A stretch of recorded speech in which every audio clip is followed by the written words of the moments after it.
CA2 segue hoje entrevistando aqui no estúdio os candidatos à Prefeitura de Fortaleza neste segundo turno. Um espaço para o eleitor ouvir propostas e ideias de quem pretende administrar Fortaleza nos próximos 4 anos. A ordem das entrevistas foi definida por sorteio. Hoje, o entrevistado é o candidato Capitão Wagner, do PROS. Aqui com a gente novamente, Inácio Aguiar, editor de política do Sistema Verdes Mares. Boa noite, Inácio. Boa noite, candidato. Bom, o tempo de entrevista é de 8 minutos, que começam a ser contados a partir de agora. Seja bem-vindo, candidato. Muito obrigado. Bom, além do período mais curto para a transição, o candidato que vencer no domingo vai ter aí grandes desafios pela frente por causa da pandemia, questões muito urgentes. Qual vai ser o seu primeiro ato como prefeito, Capitão Wagner? Boa noite, Patrícia. Boa noite, Inácio. Boa noite a todos os telespectadores. Agradecer ao Sistema Verdes Mares pelo convite. Logicamente que a gente tem visto, a gente tem andado muito por Fortaleza e uma cena tem me causado um grande pavor, que são as pessoas passando fome nas ruas da cidade de Fortaleza. O meu foco vai ser garantir que ninguém possa passar fome nessa cidade. É tanto que vocês viram agora na televisão a nossa proposta de garantir o auxílio emergencial. Desde que o governo federal não garanta esse auxílio, desde que não haja condição da prorrogação desse auxílio, a Prefeitura vai criar um auxílio emergencial no valor de R$300 para garantir que essas pessoas não venham a passar fome. Outro grande problema, logicamente, está relacionado à questão da saúde. A gente viu o estado do Ceará e viu recentemente uma matéria aqui no CE2 que fala que o estado do Ceará já perdeu mais de 9.500 vidas. Se a gente comparar, por exemplo, com a China, o país mais populoso do mundo, lá morreram menos da metade do número de pessoas que morreram aqui no estado do Ceará. Então, o nosso foco também vai ser garantir a vacina para que essas pessoas possam não só ter a sua saúde garantida, mas também para que a gente possa ter o retorno das atividades econômicas aqui na cidade de Fortaleza, que é um grande foco da nossa gestão, gerar emprego, renda e oportunidades. Candidato, o senhor falou aí do auxílio emergencial, né? Isso, obviamente, tem um custo. O senhor já sabe qual é o número de famílias que precisaria desse auxílio e de onde o senhor tiraria esses recursos, caso o senhor seja eleito para a Prefeitura de Fortaleza? Sem dúvida, Inácio. Existe do governo federal o Bolsa Família, que não vai ser extinto. O que pode vir a deixar de existir é o auxílio emergencial. Muitas famílias seriam atendidas pelo Bolsa Família. As que não forem atendidas pelo Bolsa Família é que a gente vai criar esse auxílio emergencial para dar uma condição mínima de renda para essas pessoas. Bem como a gente tem um outro programa chamado Babá Solidária, que dá a condição à mãe de entrar no mercado de trabalho e a pessoa que vai ficar com essa criança que é escolhida pela mãe, pode ser um vizinho, pode ser um parente, vai receber essa ajuda de custo também de R$300, que é outra forma de garantir essa renda mínima e evitar que as pessoas venham a passar fome. Garantindo que a gente possa combater a corrupção, que já está muito claro. A gente viu 3 operações da Polícia Federal recentemente aqui em Fortaleza, descoberto um desvio de R$17 milhões de respiradores, mais R$7 milhões do hospital de campanha do PV, que estranhamente foi desmontado ainda durante a pandemia. A gente pode ter uma segunda onda agora que gera um problema gravíssimo. A gente viu um outro escândalo que a própria Polícia Federal e a Justiça falam, Inácio, em um desvio de R$600 milhões, garantindo e estancando esse dinheiro que está vazando pelo ralo da corrupção. A gente vai sim ter o recurso suficiente para garantir essa renda mínima. Candidato, em relação à educação, já que você tocou aí no caso das crianças, né?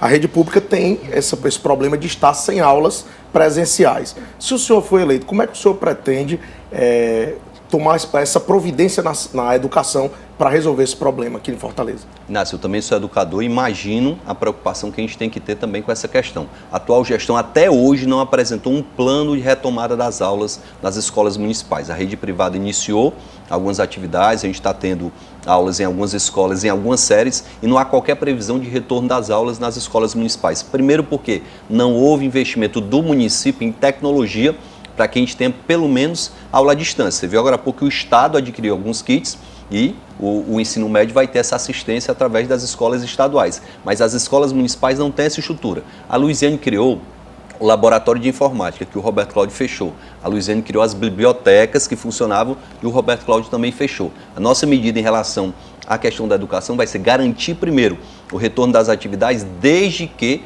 a estrutura esteja toda pronta para garantir que não haverá risco nem para o aluno, nem para o professor, nem para o funcionário. Respeitando as regras sanitárias, a gente vai voltar a ter as nossas aulas e, além disso, temos outras ideias na educação, que, por exemplo, criar 20 escolas cívico-militares, que é uma ideia que tem um reconhecimento de 80% da população como uma modalidade que é exitosa em termos de resultados. Candidato, vamos falar de segurança pública, Sim. É uma questão muito importante também. A gente sabe da responsabilidade aí do governo do estado em relação a isso, mas a prefeitura precisa fazer a sua parte.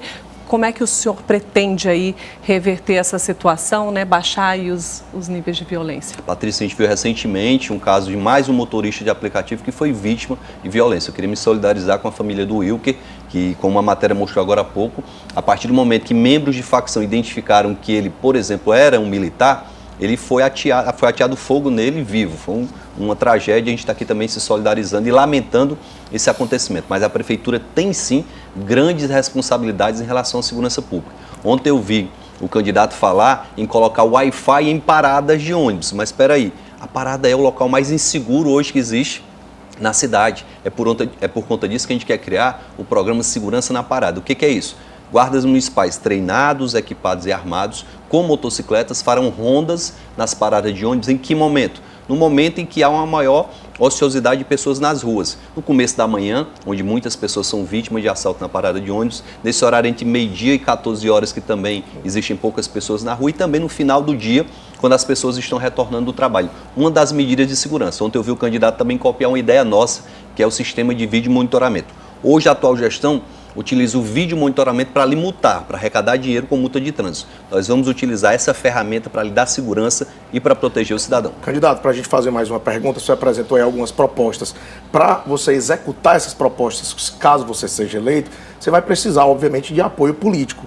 E o resultado que saiu das urnas na Câmara Municipal mostrou um cenário em que a coligação do senhor saiu minoritária. O senhor tem, se for eleito, minoria na Câmara. Como é que o senhor vai fazer esse diálogo para fazer com que essas suas ideias possam sair do papel, caso seja eleito? Ontem, Inácio, nosso adversário deu essa resposta de forma muito tranquila. Eu vou aproveitar a resposta dele e vou lembrar 2012. O prefeito Roberto Cláudio, quando foi candidato em 2012, elegeu cerca de 13 ou 14 vereadores. A bancada do PT, o pessoal que apoiava a candidatura do Elmano, elegeu 25.